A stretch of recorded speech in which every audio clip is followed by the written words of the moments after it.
Hello everybody, it is Miss Jessica, and before we go into the PowerPoint slide as well as the lesson for today, I want to go over a few objectives as well as materials that we will be needing on later on today. So today we are going to be using our creative minds to look at a wide range of materials that we might not have used before and to use these materials to work all by ourselves to create our own piece of work, as well as be able to describe it and talk about it to our peers as well as your teachers. The materials that will be needed today is the materials that are gained from outside. This could be anything between leaves, rocks, sticks, dirt, anything that is found outside of the school, as well as the PowerPoint, which will be played in a few minutes. And the materials that are needed for the extra activity, if this lesson does run short, would be pencil, white paper, colored pencils, crayons, scissors, as well as tape or glue, whatever the students prefer to glue stuff down with. And so now into the full lesson. Hello boys and girls, and welcome back to art class. Today we are going to be mixing it up. Well, I was thinking about what we could do today. I kind of thought to myself, it must be boring for you guys to sit inside of this classroom each and every day and just use the same materials that are in the classroom. So I wanted to mix it up and have today we can go on a nature walk and create our art outside.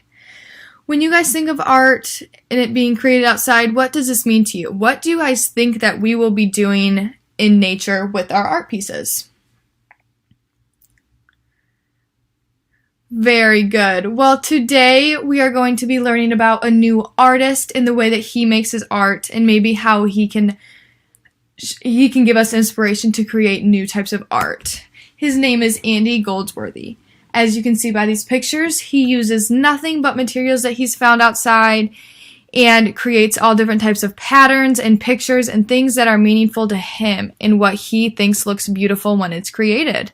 So as you can see, he uses acorns, leaves, grass, stones, in all different colors and shapes and sizes to create these awesome pieces of work that we are going to be trying to do today when we go outside on our nature walk. What is this lesson all about? It's all about using our imagination to create all types of artwork with different materials that we find by ourselves. We are going to be looking through an artistic eye to create this work, as well as using new materials that we may have not used before in different art classes. Before we start this lesson, I want to go over a few vocabulary words for you guys so you can be familiar with them and use them as you are creating your work and we are discussing it with our partners or our class, or if I'm discussing it with you. So the first one would be form, objects having 3 dimensions. This could be a sphere or a cube. It may refer to the illusion of 3-dimensional. So today we will be using form because we are going to want to grab all different types of materials with different forms. This could be sticks or rocks, bigger rocks, smaller, grass, leaves. Everything has a different type of form, and this will give our art a really cool look when it is completed. The next one is going to be space. The space or place that you are creating your work. This will be outside of the school, outside while we are going on our walk. We are going to pick a place outside to all meet, and I'm going to have you go outside and pick up a bunch of different materials for a couple minutes, and then we're going to all come back onto the pavement and create these art pieces. So that will be our space that we will be using today. Next is pattern. This is a repeating of objects or symbols all over your work. So this could be basically anything. It could be colors or types of materials that you are using. I will show you an example of a pattern that I used later on while I show you guys my examples. This could be alternating from sticks and rocks to alternating in different colors that you find out on the playground.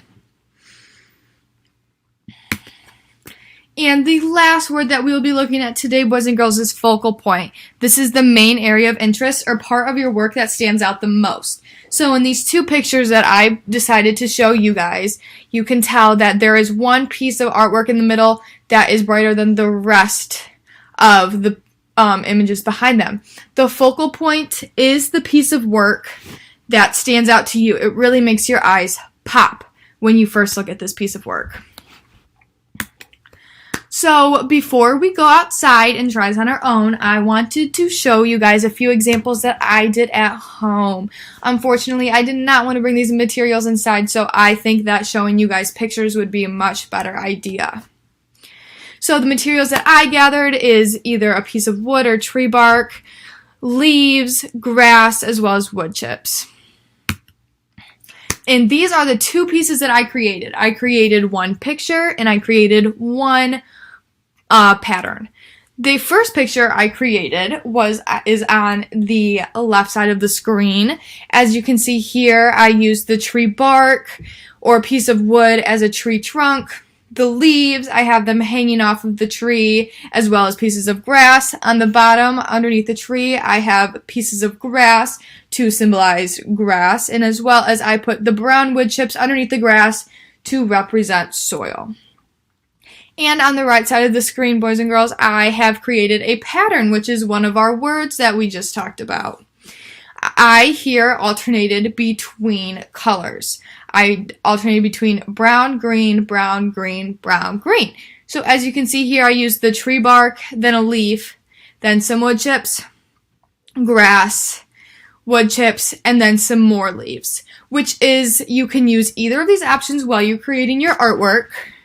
And then you can decide what you want to do, how you're feeling creative, and just use your imagination to create the best piece of work that you can.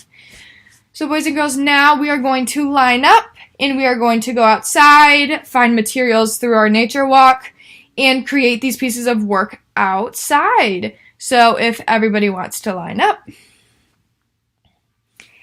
And then once the children go outside, they will be finding these materials and figuring out how they want to construct their work. As a closure or check for understanding, I have talked to the students outside about how they feel about their artwork and how they went about going and creating it. Students can talk about what they enjoyed the most, or as well as challenges that they may have overcome, or basically anything about how they felt about this lesson and how it stood out to them. And then to wrap it up, or if there's more time needed, students can come inside and talk about what they created with the other students or peers, which they can also do for the closing and check for understanding. But the students, to back up, can draw what they created outside, and this will just be kind of a activity to reinstate and remember what they created outside and how this was different than many other lessons and how it created to Andy Goldsworthy and how he creates art.